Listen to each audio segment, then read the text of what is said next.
मैं अर्ज़ ये कर रहा था कि कहत था, एक गांव में, इलाके में बहुत ज़्यादा कहत है। इंसान भी परेशान, जानवर परिंदे चरिंदे तक परेशान, बारिश नहीं हो रही, घास सब्जा नहीं उग रहा। एक गुलाम को देखा गया, बड़ा खुश है, उसके चेहरे पर परेशानी के आसार हैं ही नहीं, खुशी के आलम में फिर रहा है। किसी ने उसे पकड़ा, मियां सारे इलाके वाले तो परेशान हैं और तुम छिलांगे मारते फिर रहे हो। कहने लगा, मुझे ये बताओ मैं किसका गुलाम हूं?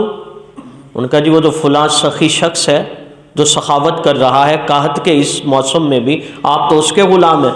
फरमाया फिर तू समझे क्यों नहीं, मेरा सरदार और आका इतना बड़ा सखी जो सबको दे रहा है, मैं तो उसी का गुलाम हूं, तो मुझे परेशानी की क्या जरूरत है? उस शख्स ने जब ये सुना सजदे में गिर गया, रो रहा है कि परवरदिगार मुझसे तो ये अनपढ़ी बाजी ले गया, इसे अपने अपने आका पर इतना नाज है, वो सखी है, हालांकि अगर तू ना चाहे तो उसको कौन देगा?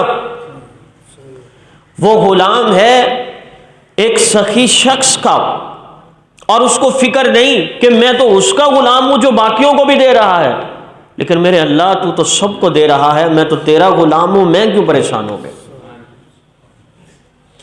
अब इस वक्त लोग जो परेशान हैं उसकी मेन वजह यह है कि लोगों में तवक्कुल, भरोसा और अल्लाह की ज़ात पे यकीन नहीं रहा। और जब भरोसा ना हो, अल्लाह की ज़ात पे यकीन नहीं होगा तो परेशानी तो आनी है। खुदा को भूल गए लोग फिक्र रोजी में, खुदा को भूल गए लोग फिक्र रोजी में, रिज्क का ख्याल है, राज़िक का कुछ ख्याल ही नहीं।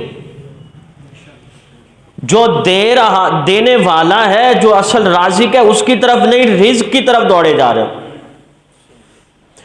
अब इसको तो चाहिए, अल्लाह के नबी फरमा रहे हैं कि इशराक पढ़ो तो रिस्क में इजाफा हो जाएगा, नमाजें पढ़ो स्पेशली फजर की नमाज तो रिस्क में इजाफा हो जाएगा, तुम लोगों को दो, अल्लाह के रास्ते में दो, रिस्क में इजाफा हो जाएगा, तहज्जुद की नमाज पढ़ो, मुझसे मांगो। तो अल्लाह ताला फरमाते हैं उस वक्त अल्लाह ताला तहज्जुद के वक्त आसमाने दुनिया पर होते हैं और अल्लाह ऐलान करते हैं कोई है मुझसे मांगने वाला, रिज्क मांगने वाला, कि मैं उसे रिज्क अता करूं। लेकिन ये इन सारी चीज़ों को नहीं अपनाता। ये कहता मैं फलां काम करता हूं, फलां बिजनेस स्टार्ट करता हूं, फलां काम होना चाहिए, फलां। अब रिज्क याद है लेकिन राज़िक याद। अब फिर क्या हुआ, सारी जिंदगी रिस्क ढूंढने में लग जाती है, रिस्क नहीं मिलता इसको सारी जिंदगी। और जो सिर्फ राज़िक पर ख्याल करके छोटा सा भी काम करते हैं तो अल्लाह उन्हें ऐसा रिस्क दे रहे हैं कि आप हैरान रह जाएंगे। चाय का खोखा और उससे कमाने वाला महीने के 1.5 लाख कमा रहा हो, चाय का खोखा हो, कुल्फी वाला लेकिन वो 2 लाख महीने के कमा रहा हो।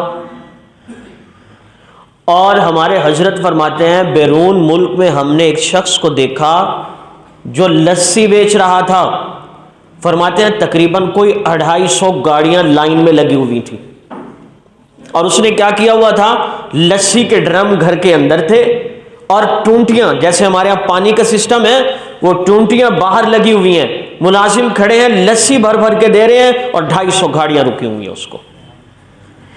इसलिए कि हमने दुकान को देखा, बिजनेस को देखा, कारोबार को देखा, फैक्ट्री को देखा, अल्लाह को देखा ही नहीं। अब जिसने अल्लाह को देखा और छोटा सा सेटअप भी स्टार्ट किया, अल्लाह ने उसे इतनी रोजी दी कि लाखों रुपए इन्वेस्ट करने के बावजूद भी इतनी रोजी लोगों को नहीं मिल रही। लाखों रुपए लेते हैं और लाखों रुपए बैंक से लेते हैं, सूद पे लेते हैं, कारोबार शुरू करते हैं, ऐसे डूबते हैं कि फिर उसके बाद नस्लों तक मकरूज हो जाती है उनकी। क्यों? अल्लाह की ज़ात पे भरोसा ही नहीं।